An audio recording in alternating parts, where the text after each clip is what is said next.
ਬੇਸ਼ਰਮੀ ਦੇ ਹਲਵੇ ਕੋਲੋਂ ਅੱਛੀ ਸਾਗ ਸਰੋਂ ਦਾ ਚੰਗਾ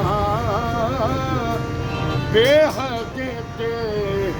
ਸੰਗੀ ਕੋਲੋਂ ਅੱਛੀ ਸੰਗ ਚੂੜੇ ਦਾ ਚੰਗਾ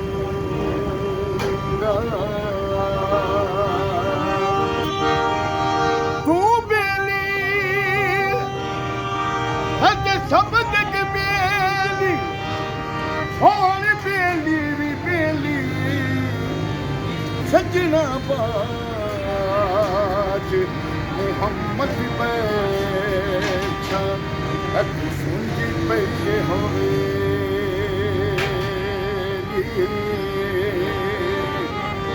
ਕੀ ਹੋਇਆ ਜੇ ਕੀ ਹੋਇਆ ਪਤਾ ਨਹੀਂ ਕਹਿ ਦਿੰਦਾ ਇੱਕ ਦਿਨ ਮੋਨਾ ਹਜ਼ਲ ਕਰੇ ਸੀ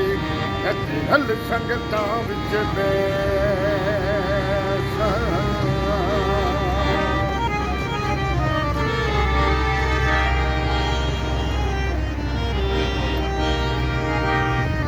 ਹਜ਼ਲ ਕਰੇ